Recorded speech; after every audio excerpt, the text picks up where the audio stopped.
Ya, ahora sí. Buenas tardes, entonces ya, vamos a comenzar con la clase de hoy, con el temática que está de alguna forma graficada también por Michel Foucault en un libro que se llama Los Anormales. Hoy nos vamos a dedicar en el fondo a ver otra de las lógicas de funcionamiento importantes dentro de nuestra sociedad y que tienen que ver con cómo se van dando ciertas situaciones de diferencia, de asimetría entre las personas y que también obviamente se dicen y se condicen con las lógicas del ejercicio del poder. Entonces, primero les voy a pedir que en su casa, digamos, donde estén, en su cama, acostado, en pijama o como cada uno esté en su casa, comencemos a abrir nuestra mente frente a algo que les voy a presentar. Si, si ustedes empiezan a fijar en cómo está formada nuestra sociedad, se van a dar cuenta que la gran mayoría de las cosas están armadas de manera dual. ¿Qué quiero decir con esto? Que en el fondo nuestras lógicas sociales siempre tienen dos posibilidades, o por lo menos en gran parte de la historia se ha manifestado de esa manera. Por un momento tenemos lo que es la postura del bien, que es una manera, y por otro lado tenemos la postura del mal, primera dualidad. Pues, si vamos en el plano simbólico, llevando un poco más allá, podríamos decir de que tenemos la imagen de Dios como una imagen y tenemos su contraposición que sería el demonio, Satanás, con la de flecha, como ustedes quieran llamarle. Eh, y empezamos a desglosar, digamos, hacia abajo, digamos, todas las lógicas sociales, nos vamos a encontrar que siempre van a haber dualidades que nos van a permitir interpretar la realidad. Entonces, por un lado tenemos a los ricos y por otro lado tenemos a los pobres. Ahora les abro un poco el micrófono para la participación. ¿Qué otras formas de dualidad pueden ver dentro de la sociedad?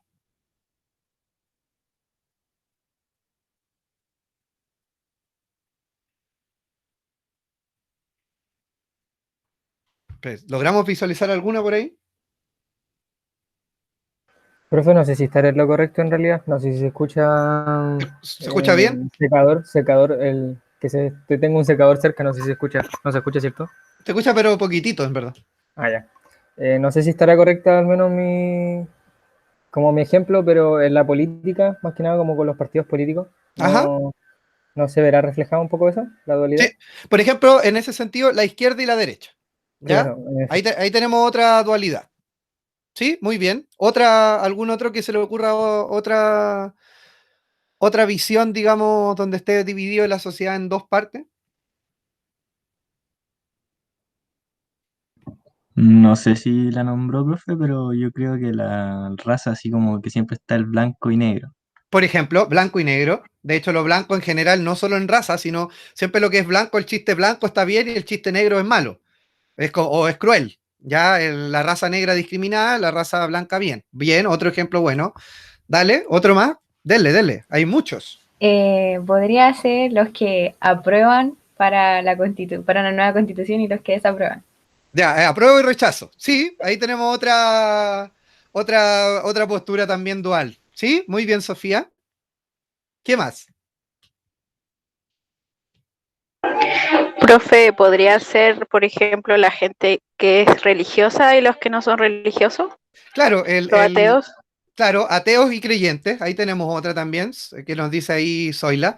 Pero se podría asemejar al tema como de los que creen en Dios y de los que creen en el diablo. También los ateos quizá también podrían entrar en esa dualidad, pero de una manera distinta. Pero es una dualidad también. ¿Ya? Ahí tenemos otra. ¿Qué más?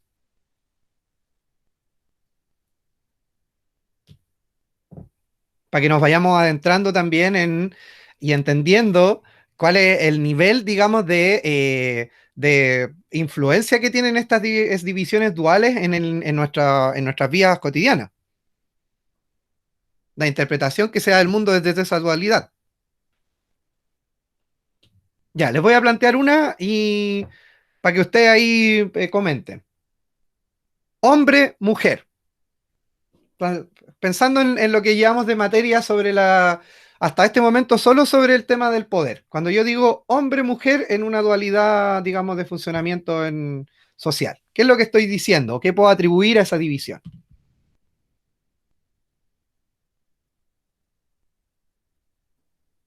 A ver si a alguien se le ocurre.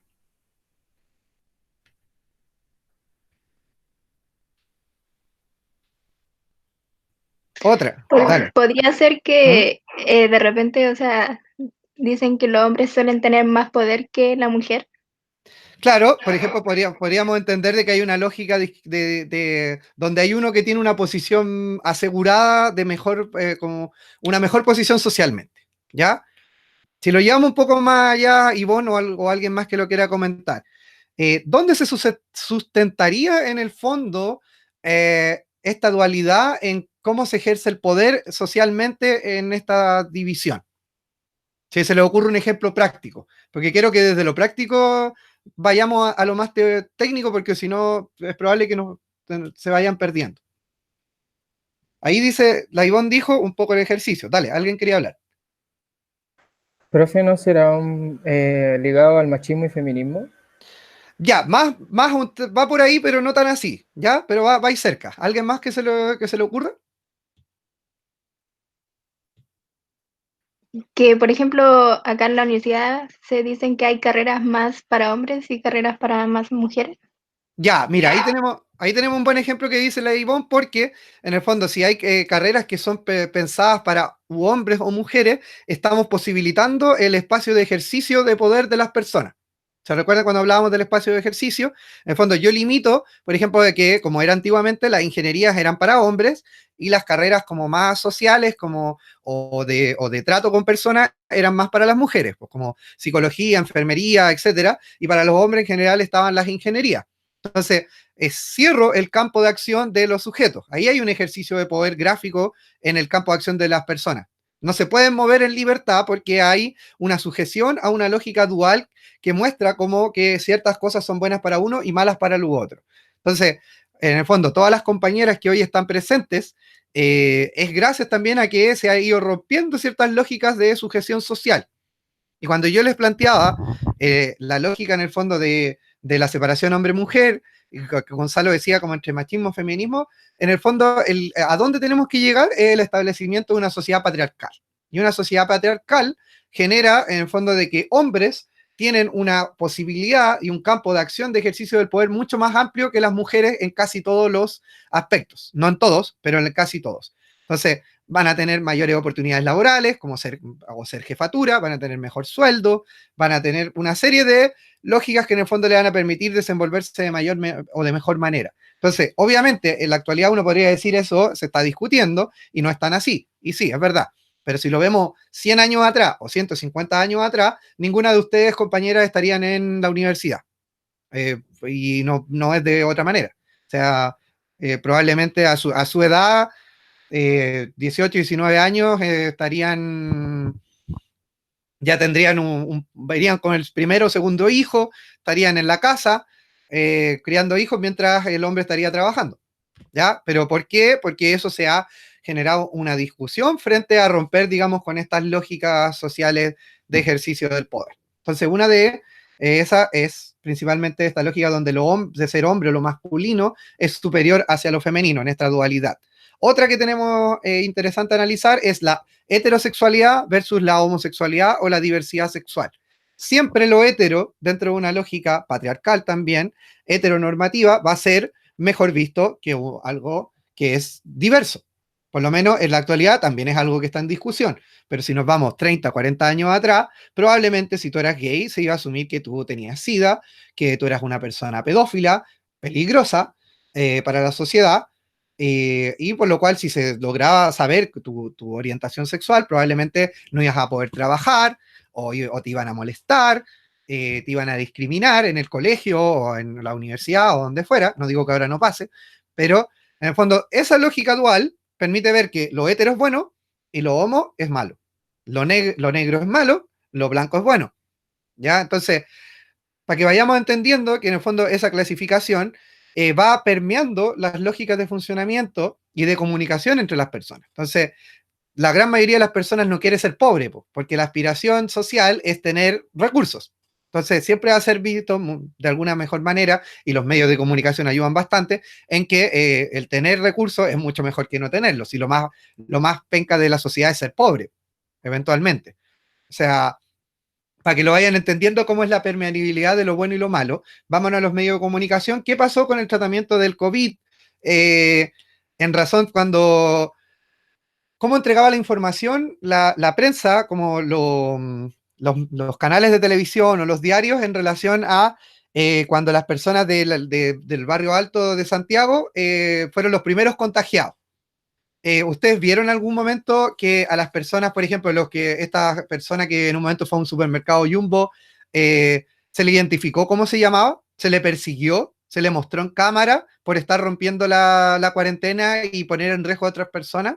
No, no se hizo. Pero ¿qué pasó con la población haitiana que estaba en un brote de contagio en Quilicura? ¿Qué hizo la prensa con eso? Les mostró las caras, estuvo ahí, los persiguió. ¿Por qué? Porque son negros, o sea, son negros, son inmigrantes y son pobres. Entonces, como son negros, inmigrantes y pobres, yo los puedo mirar dentro de esta matriz dual como lo malo de la sociedad. Pero en cambio, por el otro lado, yo tengo un tratamiento distinto frente a lo que pasa en el barrio alto, porque yo no quiero, en el fondo, hacerle entender a la gente de que está mal lo que hicieron, o lo problematizo de una manera en que suene distinta. De hecho, hubo una publicación también en un diario que decía el fin de semana, gente de lo que no me acuerdo si era la dehesa o la Barnechea, sale a distraerse a las plazas tomando las medidas de resguardo para no contagiarse. Esa misma noticia la tomaban en otros medios para personas que salían en barrios pobres y decían, gente se arriesga a contagiar al resto, ya saliendo de sus casas. Estamos hablando de la misma conducta, pero tomada desde una matriz de interpretación que permite ver a ciertos hechos de una manera buena y a otros de una manera mala a partir de la manipulación de la información que se entrega. ¿Dudas, consultas hasta ahí de lo que voy comentando? Quiero que esta parte les quede clara para que puedan entender después cuando tengan que hacer el trabajo después de esta clase, porque si no, les va a salir, no les va a salir.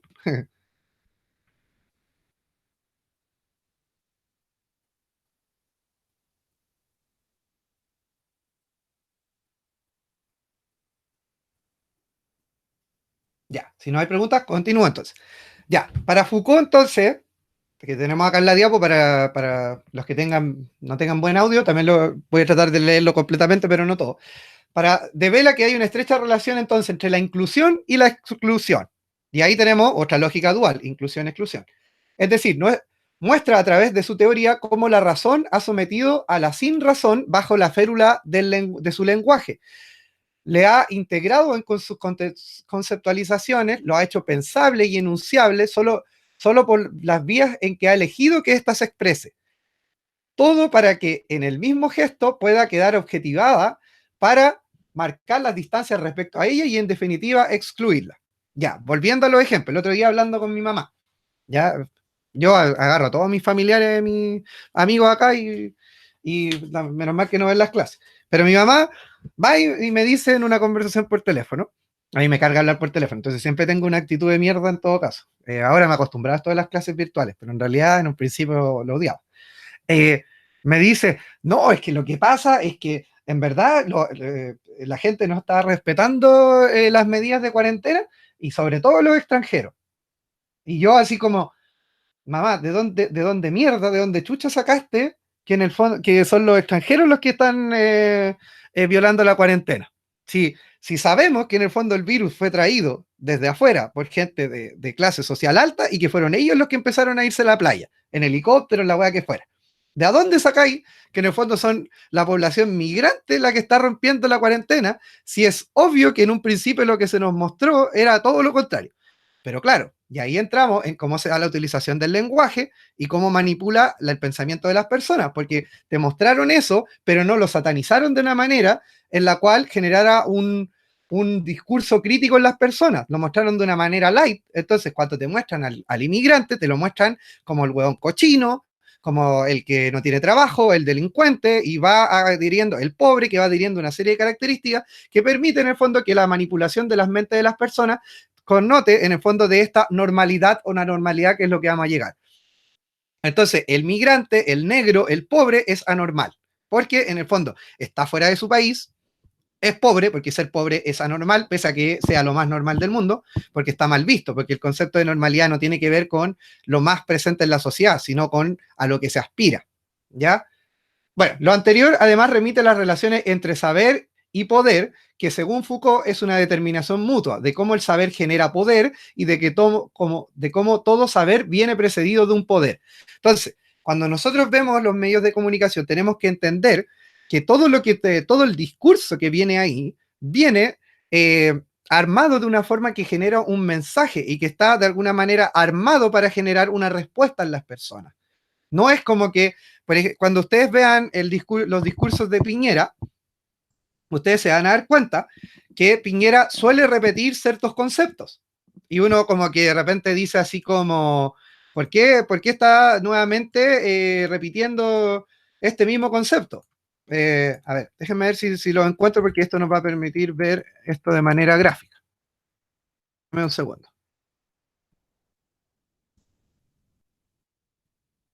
Si hay dudas, por favor, vayan haciéndolas mientras voy buscando esta cosa. Era un video como de 1 minuto y medio. Ahora no lo encuentro.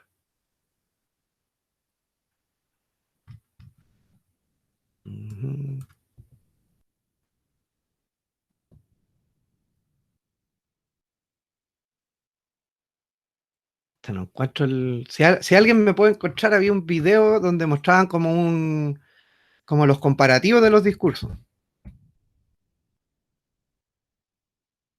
No logro encontrar. Acá hay uno. Ya.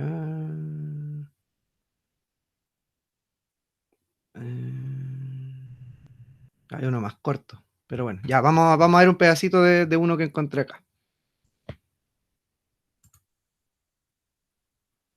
Esperemos un segundo y lo vamos a tirar para allá.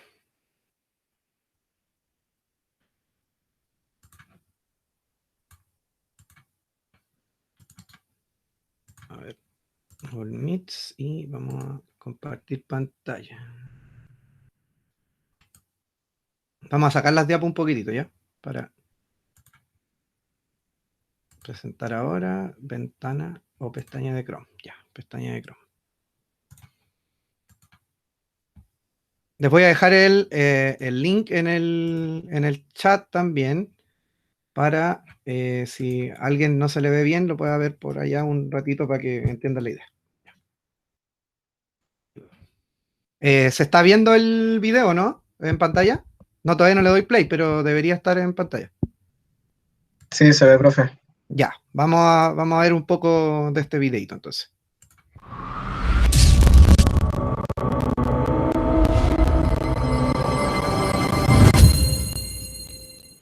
Nos proponemos que al culminar esta década, Chile se haya convertido en un país desarrollado, sin pobreza, hacer de nuestra parte, antes que termine esta década, un país desarrollado y sin pobreza.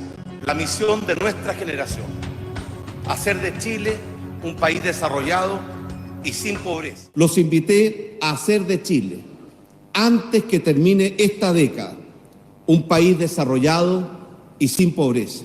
Crear una sociedad de auténticas oportunidades, verdaderas seguridades y sólidos valores. Los convoqué a que juntos construyéramos una sociedad de seguridades, oportunidades y valores para todos. Construir una sociedad de oportunidades, de seguridades y de valores.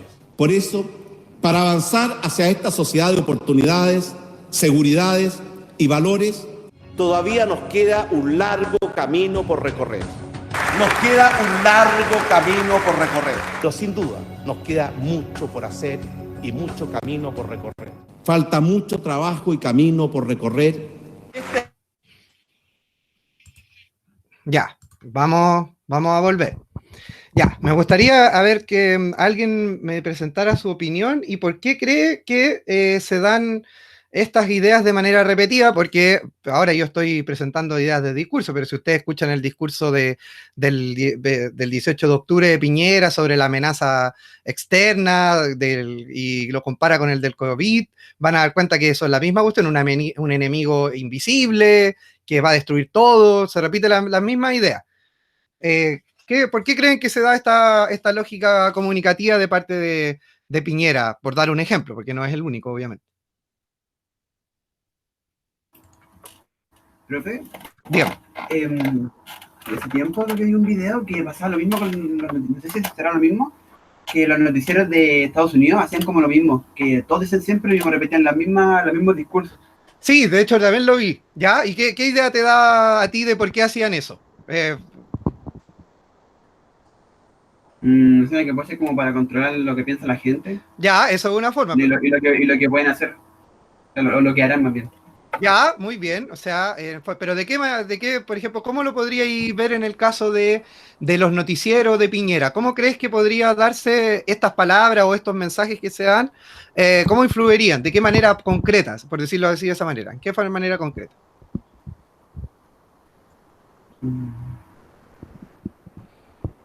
La clase pasada, usted, profe, había dicho que era como para confundir a las personas, ¿no? Por ejemplo, claro, ahí tenemos una forma, ya, confundir a las personas, ya, que es, por ejemplo, el discurso que hay como por el COVID hasta el día de hoy, ya. Ahí tenemos uno, confundir a las personas. ¿Hay alguien más que se le ocurra por qué en el fondo se repiten estos discursos? ¿Por qué se repiten las mismas palabras o los mismos conceptos? O sea, la idea sería que repetirla tantas veces que hasta que la gente se la crea. Por ejemplo, muy bien, muy bien. Ahí hay un objetivo, en el fondo, importante del saber y del poder influir en el otro. En el fondo, no estoy entregando un mensaje reflexivo a la persona que está escuchando. Lo que estoy haciendo es entregar un concepto que se le meta en la cabeza. Se le mete en la cabeza y se le quede ahí. Por ejemplo, cuando yo di el ejemplo de mi mamá con el tema de los inmigrantes, seguramente es porque mi mamá ha escuchado desde que nació de que la inmigración es terrible y que genera pobreza y que quita los trabajos y que los inmigrantes son feos, son cochinos y son pobres. Entonces, en el fondo ya basta ver la noticia, no hay ni siquiera una reflexión de por medio, por eso que lo que decía Julián también es importante de los noticieros, que son todos iguales, porque quieren generar las mismas reacciones en toda o la gran mayoría de las personas, que en el fondo no son capaces de poder reflexionar el discurso de lo que están escuchando. Entonces, en el caso de Piñera, todos sus discursos, en el fondo de lo que ha pasado desde el 18 de octubre en adelante, sobre antes de la delincuencia, después era el terrorismo, después el terrorismo, ¿qué era? Después parece que era el COVID, el tema de la normalidad, después de ahora la nueva normalidad. En el fondo son conceptos que uno dice son puras weas, pero no, pues no son puras weas, porque en el fondo tienen un sentido y están asesorados por gente que es capaz de saber de que van a generar una influencia en el comportamiento de las personas.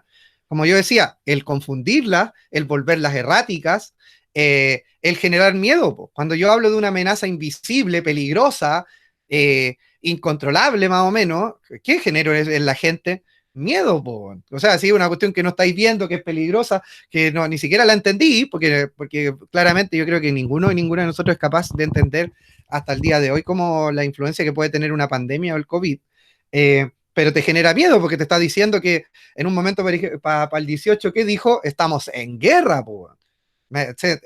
Se logra entender de que el calibre de las palabras, el significado y el significante en el fondo que tienen las palabras es tan poderoso que en el fondo si a ti te dice está ahí en guerra, es una cuestión heavy, por lo que algunos de ustedes, ninguno de nosotros ha estado en guerra, pero sabe porque ha visto, porque ha leído que la guerra es como el peor escenario existente para la humanidad, pues. Entonces, no es un discurso antojadizo, ya tiene un sentido. Y eso es lo que nos plantea un poco Foucault a partir de esto, o sea, el saber genera un poder en las personas. Entonces, si bien Piñera podría ser no el que escriba los discursos, porque probablemente no lo escriba él, pero sí hay personas que lo escriben para él y saben el sentido de las palabras que él está diciendo. No es antojadizo. Lo mismo que es mostrarse ahueonado frente al resto de la población, es desviar la atención sobre lo realmente importante. Mientras más estúpido veas al presidente, menos valor le das, pero en el fondo te están pasando por el lado una serie de otras medidas que pasan de inadvertidas porque tú te estás riendo de que habló de los no sé cuántos meses de embarazo, o del marepoto, o del tsunami, y muchos más.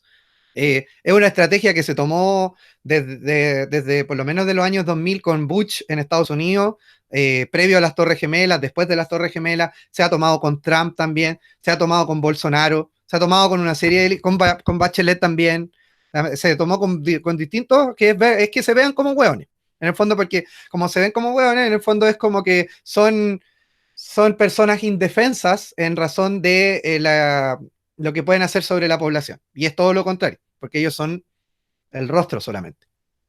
¿Ya? Espero que se vaya entendiendo esa parte. Se está viendo la diapo, ¿no? Sí, continuar. profe, se ve. Ya.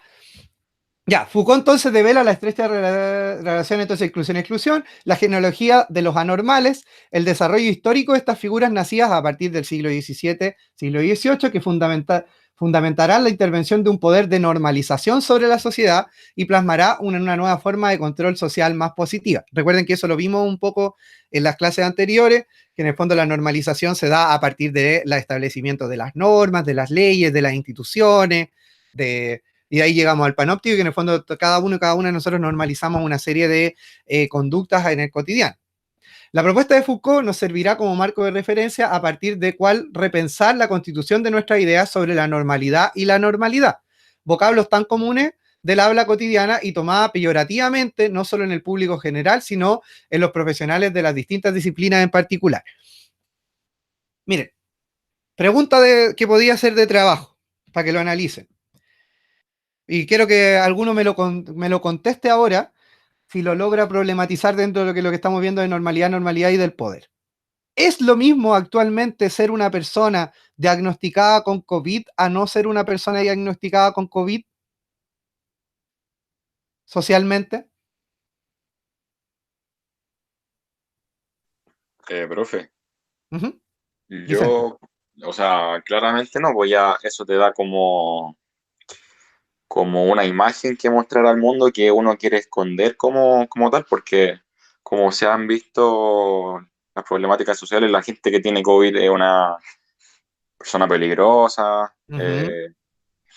que le hace mal a la sociedad. Así yo lo veo yo, así como que el COVID a mí como que me lo están mostrando como si fuese así un asesino en serie el que lo tiene. Así. ¿Como la lepra?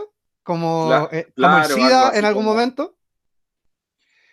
Yo no sé si tanto como una... Es que yo lo siento como que no lo están mostrando como una enfermedad, como un padecimiento, sino que lo están mostrando como una conducta, así como que lo están sacando como de un perfil peligroso. Así es como lo he interpretado yo según lo que me muestra en la tele, porque... Y por ejemplo, no sé si tú has visto, Vicente, para que no corté el audio todavía.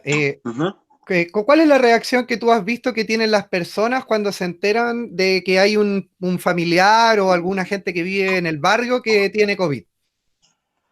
Yo he visto que, no sé, lo echan del grupo WhatsApp ahí, lo desheredan. Por decirlo.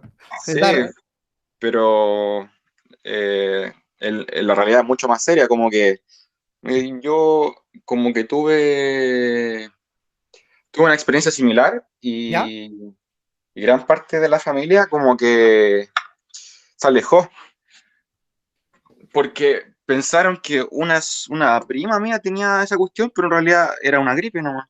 Claro, porque no son similares. Claro, y la dejaron de lado, así como que, no sé, vela por tus propios medios, algo nefasto. O sea, me encanta el concepto que utilicé al final, pero es súper real, y a uno le indigna, pero que sea mucho en la lógica social, porque piensa lo que la gran mayoría de esas personas no están pensando, o están pensando cuando te miran y te dicen, hoy te voy a discriminar porque parece que la prima o tú tenís COVID. Claro. No hay un razonamiento, no hay un cuestionamiento sobre la información que se está entregando. Se asume la información tal cual es y cual se la entrega sin cuestionamiento, en el sentido de que es una información que es la realidad, es la verdad. Y como es la realidad y como es la verdad, yo la recibo tal cual se me presenta. Mira, aprovechando lo que tú comentabas, Vicente, yo tengo una amiga, bueno, tengo varias amistades, aparte yo hago clase en enfermería también en la U. Tengo varias amigas enfermeras, TENS, médicos, etcétera. Y una de mis amigas fue diagnosticada con COVID. Bueno, dos en realidad, pero hay una con la que he hablado más. Fue diagnosticada con COVID. ¿Y cuál fue la reacción de buena parte de su equipo de trabajo? Porque obviamente las personas que trabajan en salud están mucho más ligadas o te corren un riesgo mucho mayor de contagio que una persona que no, pues, ¿cachai? O sea, claramente. Muchas de las personas que trabajan con ella como que la culparon, así como más o menos, como decía un poco el Vicente, como ¿Y por qué te contagiaste? ¿Cachai? Así como, es que tú nos querías hacer mal. ¿Cachai? Como si en verdad el contagio del COVID dependiera de la persona, como si existiera una voluntariedad de querer yo enfermarme. Y eso no es así. O sea, como dice un poco el Vicente, que también es importante como tú lo analizaste, como en el fondo se nos presenta como un asesino en serio, ¿cachai? Como una cuestión así como de película de terror, ¿cachai? Que te va a atrapar en algún momento y cagaste, porque en el fondo como no sabéis cómo tu cuerpo reaccionar, pero ya puedes entender que en el fondo si tú tenés COVID, mejor te alejáis o no le decía a nadie, porque parece que probablemente te echen de la familia, como era en algún momento ser homosexual o qué más, bueno, tener SIDA o muchas otras conductas, o ser de una forma o pensar de una manera distinta a la que piensa tu familia de origen. Por ejemplo, si tu familia es de derecha, tú pensar de izquierda o al revés, o volverte una religión que vaya en contra de los valores de tu familia. ¿Por qué? Porque dentro de la lógica del pensamiento dual o esta dualidad de pensamiento, la población está enseñada de un preseteo, digámoslo, de que es pensar de a dos. Entonces, el COVID no tiene una discusión, no hay una discusión sobre el COVID es malo nomás. Y como es malo, todo lo relacionado con el COVID es malo. Entonces, y no revierte lamentablemente para las personas como hemos sido socializados y se nos entrega la información de una manera poco crítica, no revierte más análisis dentro de las personas. Entonces, es como, ¿tiene COVID? Chucha, corre riesgo mi vida, hay que alejarlo. Y se acabó. Se acabó, la persona deja de existir como persona en el sentido de que se vuelve la enfermedad. Po. El sidoso, recuerden, el sidoso, el hueco, ya la camiona, estamos hablando de el negro, el inmigrante, dejan de ser personas y se convierten en esa etiqueta de lo anormal, lo que se genera para mí como anormalidad. El indio, cuando hablamos del indígena, el indio, yo no voy a pensar como los indios, porque los indios son curados, los indios son poco inteligentes, los indios son violentos, pero dejan de ser personas y se convierten en anormales, y lo anormal dentro de esta lógica dual está mal, ¿ya? Entonces todo lo relacionado con el COVID va a estar mal.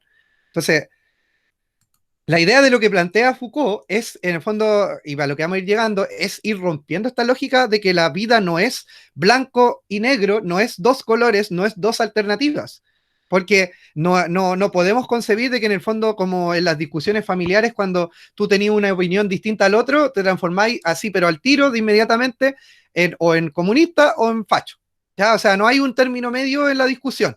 Porque en el fondo la estructura mental de la mayoría de las personas, sobre todo más viejas, es como que si tú tenías una idea social, eres comunista. Si en el fondo tú que valoráis un poco más el mercado o el trabajo, eres facho. Entonces, como que hay una lógica de descalificación de lo normal o anormal en esta matriz, digamos, que nos presenta Foucault. Ya. Profe, Dime. a eso que estaban comentando recién con el tema de que sí, claro, si uno tiene COVID, claramente empiezan con alejarse, porque uno puede ser una persona que va a contagiar. Claro. ¿A eso se le podría llamar exclusión? Mira, no porque si la persona se aleja de manera como individual. No, que los otros se alejen de uno. Sí, ahí estamos hablando de un fenómeno que se puede llamar exclusión y marginación. Y discriminación también. Son tres fenómenos más o menos similares, pero sí, estamos excluyendo a las personas. Cuando hablábamos un poco, cuando habló Vicente, yo le hablaba de la lepra, cuando se dio la lepra, digamos, como enfermedad a principios del siglo XX, los años 1900, los leprosos se les internaba en ciertos lugares fuera de la sociedad.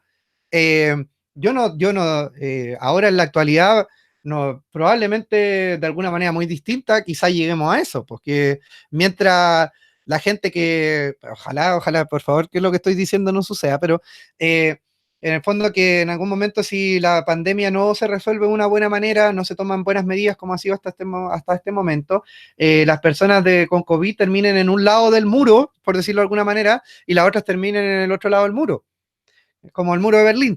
Los comunistas por un lado, los nazistas o nacionalsocialistas para el otro lado, dando una representación lógica de lo que es normal a normal. Lo mismo que el muro de Trump, ¿ya? El muro de Trump es inmigrantes fuera, gringos dentro. Lo normal es tener gente de su país adentro y los otros tienen que quedarse fuera, ¿ya? Aquí, mira, justo, de hecho, lo que preguntaste, Paulette, viene en esta diapo y vamos a ver el desarrollo rápidamente de cómo se va dando este proceso de exclusión. Entonces, la exclusión se practicó durante la Edad Media con los leprosos y las ceremonias que la Iglesia oficializó a través del concilio y la práctica de la liturgia de exclusión de la comunidad leprosa. Estas prácticas de exclusión, prácticas de rechazo, de marginación, como diríamos hoy, en ese momento no. Pero estaban, imagínate, la gente leprosa no tenía el acceso a Dios, que en ese momento oficialmente estaba a partir de la religión, pues en ese momento no era como, yo soy católico pero no voy a misa, o yo creo en Dios pero no voy a la iglesia. En ese momento, en la Edad Media, iba y o no iba, y porque en el fondo el clero manejaba el estado feudal. Ya, procede un proceso general de normalización social y política y técnica que se desarrolla durante el siglo XVIII y que tiene efectos en el ámbito de la educación, con las escuelas normales, de la medicina, como la organización hospitalaria, y también de la producción industrial, y no hay duda que también podría agregarse el ámbito del ejército. Entonces, ¿qué es lo que nos plantea acá Foucault? La aparición de las instituciones totales que se conocen, que si les interesa tienen que buscar a Goffman, es como, en el fondo, cómo vamos generando instituciones que van marginando y normalizando las conductas de los sujetos. Entonces, por un lado, empiezan a aparecer, en el caso de la medicina, empiezan a aparecer las instituciones psiquiátricas. Recuerden que las instituciones psiquiátricas, en Chile, ahora ya no, pero en todo el mundo, estaban fuera de las ciudades, pues, estaban alejadas del resto de la población. De hecho, el Peral, no sé si todos conocen el Peral, que está ahí en la salida de Puente Alto, casi llegando, digamos, al paso al Cajón del Maipo. El Peral antiguamente estaba alejado de la edificación de la ciudad, porque los locos había que marginarlos, ¿cachai? Había que dejarlos fuera, eran excluidos porque había una concepción de que eran peligrosos. Ahora en el fondo, porque la planificación de construcción de la ciudad, por ejemplo, en Santiago, ha hecho que haya casas por todos lados, edificios por todos lados, ya el Peral nos quedó a la pasada, pues entonces podemos pasar por la micro por ahí y hay gente que vive cerquita o al frente. Pero antiguamente no era así, pues en Independencia, donde está el psiquiátrico de la Chile, ese psiquiátrico tampoco estaba conectado como está ahora, pues ahora hay un metro, o sea, podéis llegar en metro. Antiguamente eso estaba alejado, era muy lejos de llegar. Entonces te empiezan a aparecer toda esta institucionalidad que empieza a excluir a las personas. Y empiezan también las formas de normalización de las conductas a partir de institucionalizar la normalización. Las escuelas normalistas que, si ustedes revisan, por ejemplo, la historia del USACH o de la EAO, se van a dar cuenta que la USACH, cuando era EAO, funcionaba como una escuela normalista en el sentido de que los estudiantes y las estudiantes vivían y estudiaban y trabajaban dentro de la universidad. Lo mismo pasaba con las pulperías, pues, en la gente que es del norte, en Iquique, ya Humberstone y Santa Laura, creo que se llama la otra, no recuerdo. Si alguien es de Iquique, por favor, dímelo. Y las personas vivían en un contexto encerrado, donde en el fondo es casi una concepción feudal. El colegio en sí mismo, también hasta el día de hoy, hay muchos colegios que parecen más cárceles que colegios. Bueno, ¿para qué decir las cárceles? El régimen carcelario ya lo abordamos. Cuando comienza la industrialización, lo mismo, las personas encerradas en la industria, empieza un proceso de feudalismo en el fondo sobre las personas, de control sobre ellas. Uno de los temores que yo les digo al tiro y es lo que se está discutiendo en ciencias sociales en estos momentos con el tema de la pandemia, es cuánto va a afectar el hecho de que estemos encerrados. ¿Qué pasa si, por ejemplo, estos estados de excepción, como los toques de queda o en el fondo ¿cómo se llama esta? Lo que pasa en las noches, el toque de queda, pues estoy bien. Ya, o que en el fondo nos lleven a que todas las actividades que hacíamos anteriormente fuera de nuestras casas se terminen haciendo dentro de nuestras casas. O sea, ¿qué pasa si, por ejemplo, el sistema económico, diciéndolo como metafóricamente, piensa que es mucho más económico, en el fondo, que ustedes estén desde sus casas en vez de que vayan a la universidad, porque en el fondo en la universidad puedo tener un par de empleados que manejen los computadores, que manejen algunas cosas, que elijan a la gente que vaya a hacer trámite, pero no tengo que pagar las luces de la sala, no tengo que pagar a los profesores para que vayan para allá, no tengo que pagar los servicios básicos, entonces me estoy ahorrando muchos millones y millones, la infraestructura, no tengo que para qué comprar proyectores, no tengo para qué, bueno, la USACH no compran ni confort, así que está difícil, pero me puede resultar el negocio mejor desde de que ustedes están en la casa, pues, entonces, porque ustedes están pagando el internet la gran mayoría, entonces yo ya, más encima me están pagando por estudiar y me están pagando el internet, y el profe yo le estoy pagando igual, pero el loco se está él pagando su internet, pues. Entonces me conviene quizá, pues, ¿cachai? Porque me está ocupando poco espacio, entonces mejor quizá podemos entender de que podría haber una nueva vuelta hacia una estructura más institucionalizada desde la casa, que se vuelve muy peligrosa, porque en el fondo los mecanismos tecnológicos pueden llevar a que te estén vigilando desde dentro de tu casa, pues. En el fondo se meten a tu computadora, a tu cámara, y te vigilan que estés las 8 horas trabajando, pues. Ya no te podéis parar en tu propia casa, más encima estás exhibiendo tu casa, como en el caso mío, que me da lo mismo, pero me refiero a que tu intimidad, que era lo poco que tenías antes de la pandemia, podría desaparecer, ¿ya? Entonces, imagínense, después la universidad dice, ya, ahora vamos a hacer las clases a nivel virtual, pero todos tienen que mostrar su cara. Ya no está esto de que los estudiantes tienen que estar ahí, ¿cómo se llama?, con la cámara silenciada, sino que ahora todos tienen que mostrar la cara. Entonces yo voy a conocer todas sus casas. Hey, da para pensar. Bueno, la norma no se define en absoluto como una ley natural, sino que por el papel de exigencia y coerción que es capaz de ejercer con respecto a los ámbitos en que se aplica. La norma, por consiguiente, es portadora de una pretensión de poder. No es simplemente y ni siquiera un principio de inteligibilidad, es un elemento a partir del cual puede fundarse y legitimarse cierto ejercicio de poder. Bueno, ahí esa es la, digamos, la versión técnica de lo que acabo de decir en la parte más gráfica. Entre 1880 y 1890, la sexualidad aparece como el principio etiológico de toda anomalía. Ojo acá, la sexualidad ingresa al campo de la psiquiatría a partir de la práctica cristiana de la confesión, es decir, del cuerpo del placer y del deseo en las prácticas penitenciales y de la medicación de las convulsiones como modelo neurológico de la enfermedad mental. Si nosotros nos devolvemos a la época que habla acá, 1880 hasta 1920, por ejemplo, cuando aparece el psicoanálisis freudiano, el tema de la sociedad era la sexualidad. ¿Y cuál era el tema de la sexualidad? Era la represión de la sexualidad, porque en el fondo, para tener sexualidad te tenías que casar, ¿cachai? Y si no, era un pecado.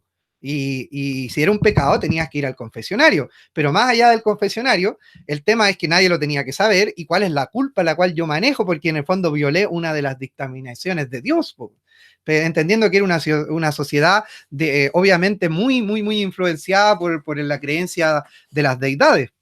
Entonces, la sexualidad se anormaliza como una enfermedad, comienza a aparecer el diagnóstico de la histeria en las mujeres, y que si en el fondo la histeria de las mujeres lo único que eran personas que estaban calientes nomás, porque tenían ganas de tener sexualidad, pues si el sexo es una weá natural, pues. O sea, ahora yo me imagino que ustedes que tienen 18, 19, 20 años o un poco más, que algunas quizás tenían una sexualidad activa, ahora si están encerrados deben estar mal, ¿cachai? Porque la sexualidad es una necesidad biológica de las personas. Entonces, piénsenlo que en esa época era considerado como algo anormal. En la actualidad, hasta ahora, vamos a ver conductas que tienden a normalizar, digamos, o a normalizar la sexualidad, por ejemplo, en el sentido que hablábamos en un principio, desde las lógicas más patriarcales. Por ejemplo, que los hombres pueden tener mucha actividad sexual, las mujeres no, están bien vistos por un lado, mal vistos por el otro. Ahí hay otra conducta de normalización sobre la sexualidad. Bueno, Foucault quería indagar de qué manera se implica la psiquiatría en la medicina legal, sobre todo a fines del siglo XIX, para potenciar la defensa de la sociedad frente a las anormalidades que acosaban o podían acosarla. Este cruce entre jurisprudencia y psicopatología permitió fundamentar la marginación y la condena científica de todos los fenómenos considerados desviados y que podían comprometer la imagen autoidealizada de los sectores de poder. Entonces, acá, ¿qué es lo que nos dice Foucault? Que el ejercicio del poder llega tan allá, y cuando hablaba en un principio, creo que era la Paulette la que preguntó, de esto de las fuerzas, ¿hasta dónde llega la influencia del poder? Porque en el fondo la medicina o la religión podían plantear de que había un conflicto con la sexualidad, pero eso se termina normalizando a partir de las leyes, pues, ¿cachai? En el fondo, si tú eres diagnosticado con una esquizofrenia o con una anomalía sexual, como era la homosexualidad en ese entonces, las leyes respaldaban que tú fueses marginado de la sociedad. Por eso que la ley, la norma, no es algo bueno, es algo que en el fondo es interpretable. No estar dentro de la ley significa estar bueno. En algún momento el holocausto nazi era algo que era legal en Alemania.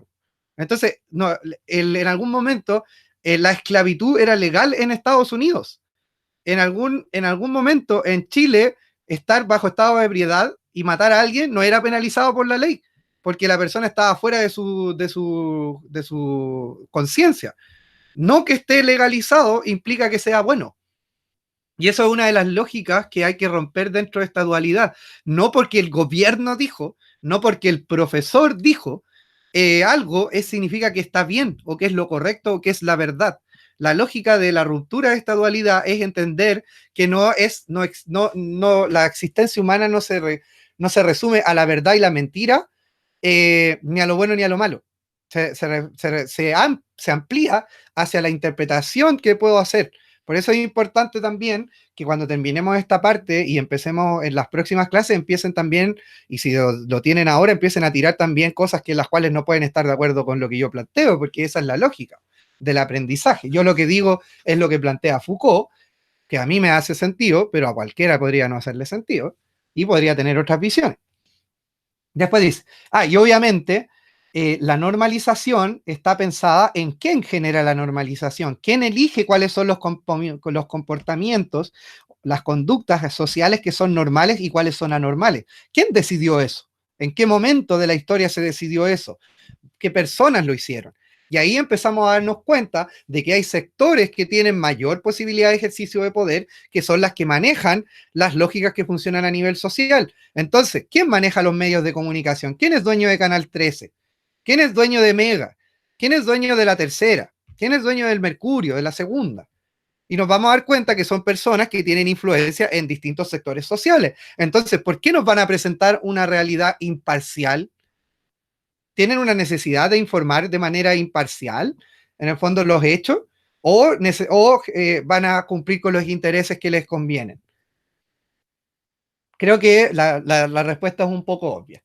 Entonces, la sociedad que los impuso no estaba dispuesta todavía a ver en la normalidad un emergente de sí misma y mucho menos un repertorio de conflictos que existían conductas liberales y solidarias. Entonces, en ese sentido, había que restringir todo lo que se podía. Ya, a ver, esto es... No recordar que venía acá. No, esto es lo que van a tener que... Ese va a ser el trabajo que van a tener que hacer. Dudas, consultas, preguntas, hasta donde vamos hasta este momento.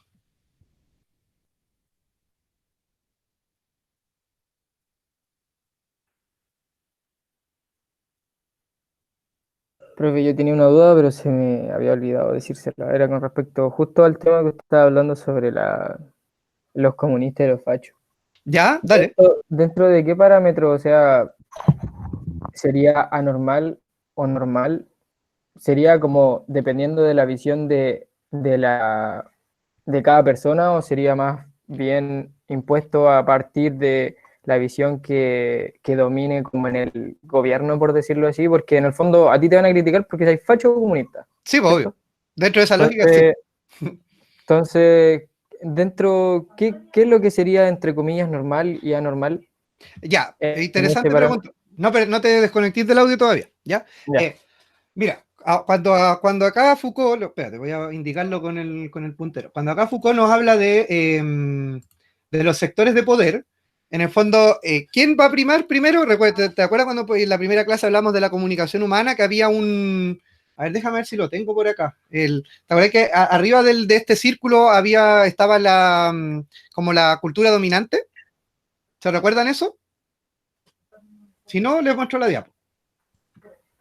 Voy a buscar la diapo, parece, porque nadie se estaba acordando de eso ya. Comunicación humana.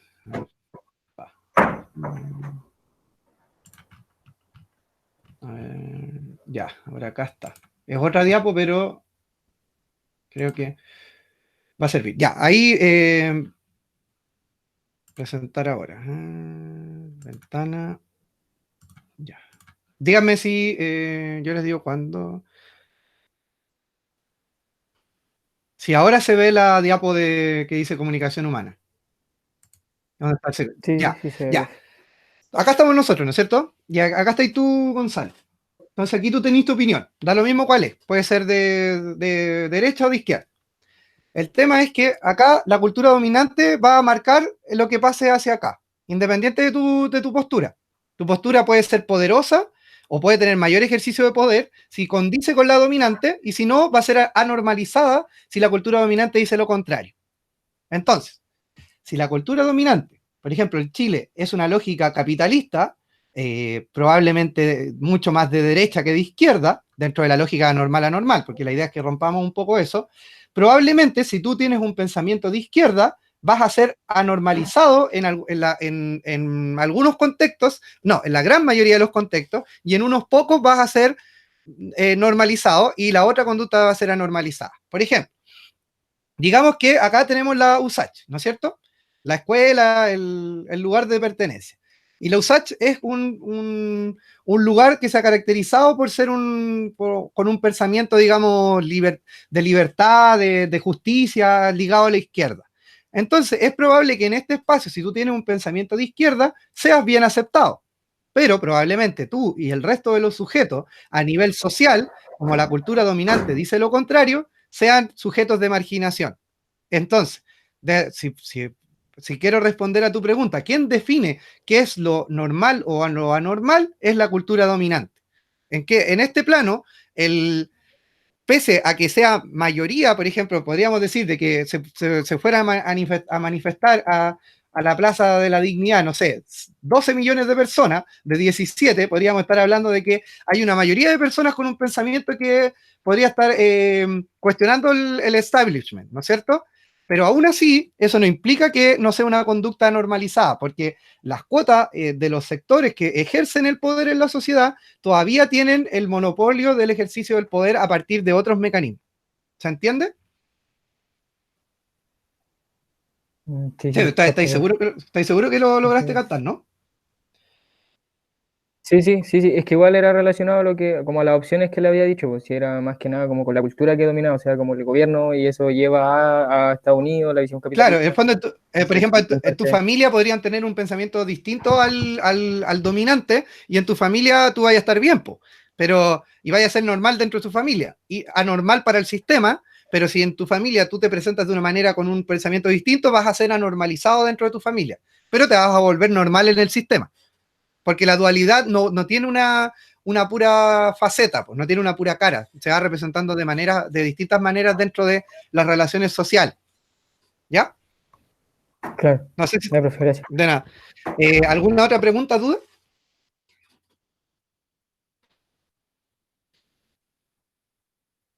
Vamos, aprovechen porque de estas dos clases voy a dar el trabajo. Paulette. Yo, profe, con el tema, es que en los textos también mencionaban el tema, lo mismo que estaba hablando, de cuando la medicina empezó a ser como un ente del saber. Y de ¿Ya? ahí nació el concepto de discapacidad, que Ajá, ellos lo hicieron como lo anormal. Está bien justamente. como la relación, porque no entendí eso de lo que leí, pero no sabía si estaba bien. Mira, de hecho, como súper bien como tú planteas, la discapacidad hasta cierto momento de la historia, hasta ahora en realidad casi, siempre fue visto como algo anormal, pues, como algo malo. Porque la discapacidad en el concepto, no sé, Paulette, no te corté el audio, no sé si hablaba en el texto, no recuerdo si hablaba, por ejemplo, de los otros conceptos de discapacidad, pues, que son más brígidos, pues como no es como el discapacitado, que por último suena como no está el tullido, ¿cuáles son los otros? Ay, el deficiente mental, como que Sí, son más puras... tocaba, ¿Mm? más tocaba el tema de la deficiencia mental, porque luego de mencionar que la medicina instaló el concepto de discapacidad, entró a hablar del tema que usted comentó sobre las clínicas psiquiátricas, diciendo que como que desculturizaban a las personas que estaban en esas clínicas. Claro, porque no tenían acceso a mejor educación, por ejemplo, ¿no? Sí. Sí, pues de hecho es súper interesante lo que compró. Gracias, Paulette, porque se me había ido a hablar del tema de la discapacidad. la lógica normal anormal parte de el no discapacitado es normal y el discapacitado es anormal. Imagínate, ya el concepto es discapacitado, ¿cachai? En el fondo no tiene, no tiene capacidad o le faltan capacidades. Entonces, la lógica del diagnóstico médico hacía que en el fondo, en un principio, por ejemplo, si analizamos la Teletón es el ejemplo, pero perfecto para esta cuestión, para el tema de la normalidad, anormalidad. Si ustedes ven la Teletón, yo ya no la veo hace años, pero cuando yo la veía, la Teletón presentaba a las personas en situación de discapacidad, como se dice actualmente, como personas de pena. Po. Tú lo que buscabas era que tú miraras la tele, te generara compasión, lástima, lo difícil que era la vida para esa persona, y que tú fueras a donar plata por pena, pues, no porque quisieras que en el fondo romper con la lógica de la normalización de la discapacidad, pues, porque en el fondo lo que estabas haciendo era propiciar que se mantuviera dentro de la lógica de las personas, que el discapacitado es una persona que hay que tenerle pena, y eso no es así. En el fondo es una concepción de mundo el pensar de que yo tengo que ayudarle a la persona discapacitada. El tema es que el mundo, en esta lógica normal anormal, como decía muy bien la Paulette, determinó de que si tú tenías un problema de discapacidad, eras anormal. Entonces, por eso eras discriminado y por eso eras sujeto de lástima. En la actualidad, lo que se busca en el fondo es que las personas no son discapacitadas porque les falta una pierna o porque vean menos, es porque el mundo fue generado para ciertas personas, dejando de lado a otras. Entonces, si yo tuviese rampas en todos los lugares, la persona que anda en silla de ruedas llegaría a todos los lugares. El tema es que no tengo las rampas, pues. Los ascensores de los metros se están empezando a implementar ahora, pero si no, la persona no podía llegar al metro, pues. Entonces, se anormalizaba a partir de las conductas que se van dando socialmente. Yo doy siempre este ejemplo. Antiguamente, cuando el metro USACH, o sea, no, el metro Estación Central, que creo que ahora tiene, no, parece que todavía no tiene ascensor, pero bueno, yo les decía. Hace poquito, profe. Hace poquito tiene, ya. Hace muy poquito. Ya, Paulette, quédate ahí porque te voy a hacer las preguntas a ti aprovechando que está ahí en auto. Ya. Si tú tenías ahí una prueba a las 8 de la mañana en el, digamos, en el mall, ¿ya? ¿No es cierto? Ya. ¿Tú cómo te vas a la universidad? ¿O te ibas ahí en algún momento? ¿En micro o en metro, en auto? ¿En qué te ibas? Hoy yo vivo en Talaganta, así que en micro. Ya, ¿a qué hora te tenías que levantar para llegar a la prueba a las 8 en punto? A las 6, no, antes a las 5 para estar tomando a las 6. Ya. Ya, vamos, tomemos la micro, después vamos a volver de nuevo a tu casa, ¿ya? Tomemos la micro, vámonos a la universidad, llegaste, parece que la micro hubo un taco, obvio, te viniste por la autopista al Sol. Sí. Ya, entonces hubo un choque, entonces te atrasaste. Entonces, viste la hora cuando llegaste a Estación Central y eran 5 para las 8 y el profe que toma la prueba es un chucho su madre. Entonces, como que no te va a dejar entrar si no llegáis. Entonces, ¿qué decís? ¿Qué tengo que hacer? Correr, ¿no es cierto? Sí. Ya, entonces tú vayas a llegar al terminal de Estación Central, vaya a correr, probablemente quizá por debajo del metro, para llegar y correr hacia la sala, ¿ya? Y si tenéis suerte, en 5 o 7 minutos la sigue igual, ¿no es cierto? Si es que no están los torniquetes cerrados. Claro, claro que ahora tienen los torniquetes, ¿verdad? Se me había olvidado, eso antes no estaba, ya. Ya, pero si no están los torniquetes cerrados, la hiciste, llegaste, ¿no es cierto? Sí. Ya. Te voy a poner en una situación ahora, para que entendamos el tema de la normalización a normalización. Imagínate a ti misma, te estoy haciendo imaginándote, si tú tuvieses que usar silla de ruedas, ¿a qué hora te tendrías que levantarte Talagante para poder llegar a la universidad? Mucho más temprano porque ni siquiera podría utilizar la micro porque no tiene los medios como para una persona que ande en silla de ruedas o discapacitada. Ya, primero. Segundo, digamos que en el fondo tenéis los medios para tener un vehículo, algo que te lleve, digamos, a la universidad. Pero justo también pasó que hubo un taco, no sé, cualquier cosa, y llegaste cuando quedaban como 2 minutos para las 8, recién te pudieron dejar como por ahí afuera. ¿Vaya a alcanzar a llegar con la silla de ruedas, sabiendo, me imagino que todos conocen el frontis de la universidad, con todos esos baches y cuestiones, probablemente vaya a tener posibilidades de llegar a la misma hora a dar la prueba que si no tuvieses no estuvieses en silla de ruedas? No llegaría. Ya, imagínate ahora, si en el fondo no vivieras en Talagante y no tuvieses auto y lo tuvieses que hacer en metro y no hay ascensor en el metro? ¿Cómo subes? No sé. Ya, pues, en el metro hay como un pasaescalera que se llama, que se demora. Ah, Se demora como media hora en bajar y en subir.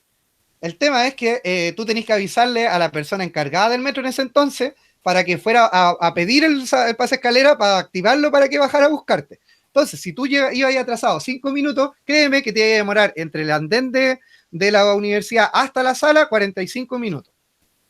¿Ya? No llego. Y eso pasó. De hecho, yo esta experiencia la tomé de una experiencia de un conocido en la universidad que andaba en silla de ruedas. ¿Ya? Entonces, ahí te das cuenta que el mundo está generado y ha normalizado a ciertas personas versus otras que en el fondo quedan excluidas. En el fondo, la universidad no es para el que puede ingresar solamente, para que entendamos esa lógica. Es para que también el que puede en el fondo poder moverse dentro de la universidad y poder mantenerse.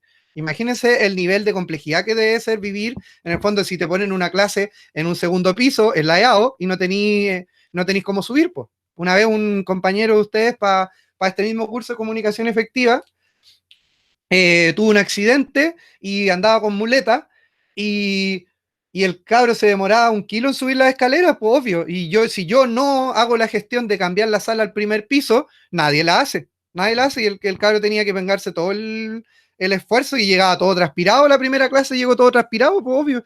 Si las escaleras más encima de la EAO ya son peligrosas para la gente que puede caminar porque son súper estrechas, pues imagínate si hay atrasado. ¿Ya? Entonces, claro, ahí la lógica que plantea la Paulette es otra de esas, y la Teletón era un fiel reflejo, por lo menos hasta donde yo la vi, de la normalización y una de las manifestaciones de la normalización que era la pena. Voy a donar porque en el fondo para no sentirme culpable de no donar en una situación, en el fondo, de personas que están mal, pues, ¿cachai? Ahí tenemos otra forma de normalización. ¿Alguna otra duda o consulta? Profe, ¿me escucha? Sí, fuerte y claro, Valerie. Lo que pasa es que, por ejemplo, poniéndonos en el mismo caso los discapacitados y que el Estado claramente no normaliza la situación o les hace mucho más difícil que la sociedad ayude, ¿no sería parte de normalizar o intentar normalizar lo que el Estado no hace? Me refiero, por ejemplo, en el caso del que va en silla de ruedas. Y yo, por ejemplo, que me voy en Metrotren y pasan cada 1 hora. Ajá. Y están llenos siempre, no cae nadie más. Obviamente, si va alguien en silla de ruedas, van todos a intentar de hacer espacio para que él pase, porque su situación es más complicada, intentar de normalizarlo un poco respecto a los demás. Pero si fuera una... Es que claro, ahí por ejemplo la interpretación es como que en el fondo la persona empatiza, pues dice, chuta, ¿sabéis qué? Si en realidad el metro tuviese más espacio, no sería problema, pero como el metro está lleno, estamos todos en la misma y a este le cuesta más, pues. Claro, ¿ya? Claro. Entonces, a eso, por ejemplo, no sé si la Teletón en específico, pero en general las personas yo creo que es más como por un sentido de que, no sé si por pena, pero por intentar de que los discapacitados también bajo la anormalización se sientan un poco más normales en la situación, ¿o no? O sea, es que en el fondo depende un poco desde dónde nace la necesidad de ayuda. En el fondo es reconocer que hay una anormalización, digamos, del funcionamiento social, lo que me hace en el fondo decir, chuta, ¿sabéis qué? En realidad esta persona necesita ayuda, no porque yo le tenga lástima, sino porque las condiciones no son justas y no son igualitarias. Es distinto a yo ayudarle porque, pobrecito, la víctima del fondo de la normalización. Hay un sentido que es distinto en cómo yo interpreto la normalización. Y también llegando a lo que tú decías, claramente el Estado debería de tomar medidas mucho más potentes y dejar de descansar en la institución Teletón, que es privada, y en la campaña de la Teletón y en el show de la Teletón, que en el fondo le ahorra ese trabajo. Pero ¿por qué los privados se tienen que hacer de cargo de una situación que es a nivel social? Pues la discapacidad no es una problemática de las personas, porque en el fondo el Estado chileno ha reducido esa problemática hacia las personas. Es como, tú tienes un problema de discapacidad, entonces tú te lo tienes que tratar y te lo tienes que tratar en una institución privada, no a través del Estado. Entonces, claramente, el Estado debería tomar acciones en lo político, en lo económico y en el discurso, en el fondo, de hacer de que, en el fondo, los espacios y la lógica de las personas no sea una lógica de anormalización, en el fondo, de discriminación, como discriminación positiva, como dicen algunas personas, sino una forma de cuestionamiento a. Y en el fondo yo, si quiero ayudarle a alguien, le estoy ayudando porque en el fondo es lo mismo que me pasaría si, no sé, pues tú, Valerie, vas en el metro o en el metro tren y te desmayáis y esperaríais que en el fondo la gente te ayudara, pues. Pero te ayuda porque estás en una situación, en el fondo, de peligro, pero no porque les di lástima. No sé si se entiende, ¿no? Sí, sí se entiende. Ya, muchas gracias. ¿Alguna otra pregunta, Valerie, o alguien más?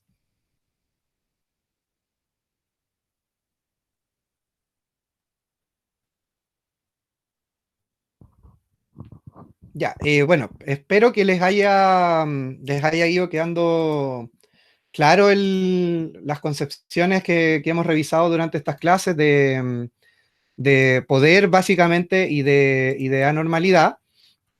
Va a ser básicamente, la aplicación práctica es lo que vamos a ver, digamos, durante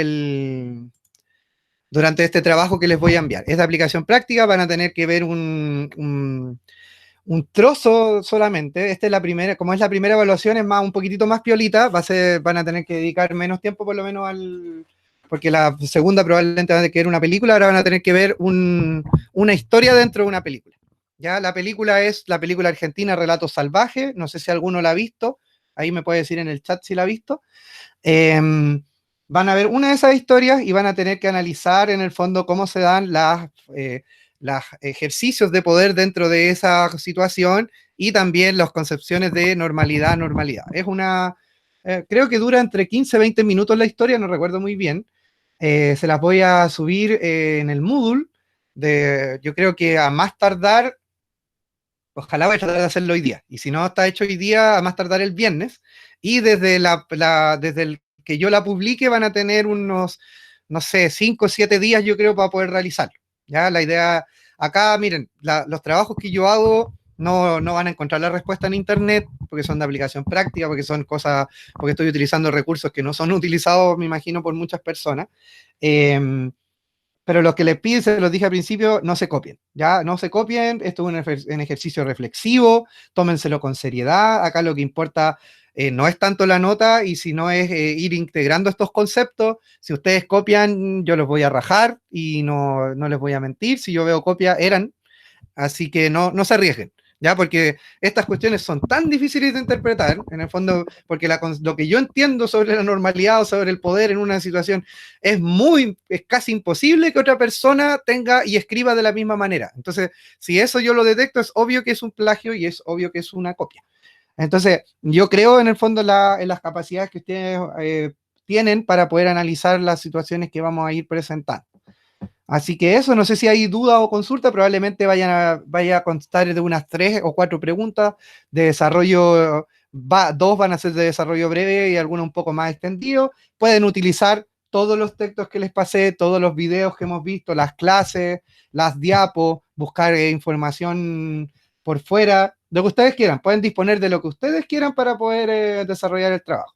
Pueden conversar con otros compañeros y compañeras también para discutir ideas, pero el trabajo es individual, ¿ya? ¿Dudas, consultas sobre eso?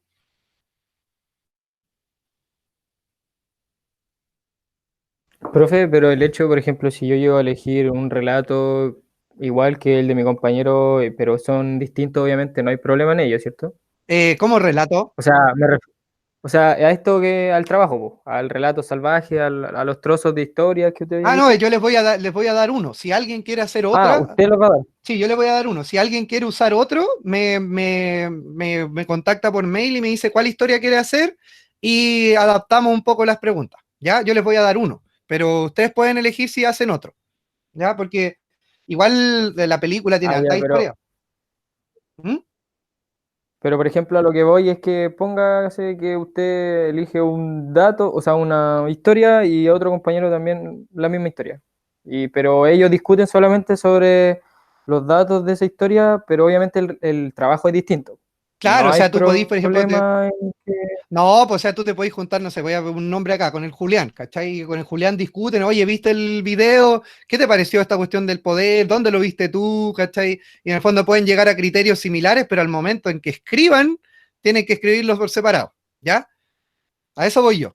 Ah, ¿Ya? ya. Ahí cuando lo escriban, Ya, escríbanlo por separado. Así que yo el plagio lo noto ahí, ¿cachai? Porque en el fondo, ustedes cuando conversan entre ustedes, igual se nota de que hay criterios similares, pues, ¿cachai? Como onda, identificaron más o menos los mismos, pero siempre va a haber alguno que va a decir, no, a mí me parece que esta cosa era así, y el otro va a decir, no, no, a mí me parece que no, no era tan así. Entonces, siempre se da eso en el diálogo, pero el tema es cuando lo escriban que no tengan las mismas ideas, porque ahí es como, obvio que no lo van a escribir de la misma manera, aunque estén de acuerdo. A ver si hay alguna otra pregunta. La gente que ya no tiene dudas, consultas, vaya retirándose nomás porque ya estamos en la hora y no quiero hacerle perder tiempo en su salud mental y su autocuidado en términos del tiempo. Ya, dale, Chao, chao, que profe. te vaya bien. Ya, si no hay más. Profe, hay preguntas. ¿dónde va a estar el video, el trozo? ¿Dónde lo va a subir? Mira, voy a tratar de subirlo en el Moodle. Si no lo logro subir en el Moodle, se los voy a mandar con un enlace de Drive. ¿Ya? Ya, muchas gracias, profe. Profe, si quiere me lo manda a mí, yo lo comparto por WhatsApp. También, pero no sé cuánto pesa. Parece que igual es pesadito, pero está como en buena calidad. Entonces, pero ahí Valerie, vamos conversando porque yo te voy a ir mandando la información a ti también, independiente que la suba en el Moodle, también te va a quedar a ti para que lo mandís más rápido por el chat. Me imagino que deben tener chat o algo así que pueden fluir más rápido entre ustedes. Ya, pues que te vaya bien. Sí, ya, profe. Ya, pues que tengan muy buen resto Igualmente. de semana, ha sido un gusto, espero que les haya quedado claro y ojalá que les vaya bien en el trabajo y cuídense del COVID y cuídense de todo lo que tengan que hacer. Don Marigato, nos vemos entonces el próximo miércoles. Chao, profe. Chao, profe, cuídese. Gracias. Chao, chao. Chao, profe. Chao, chao. Muchas gracias.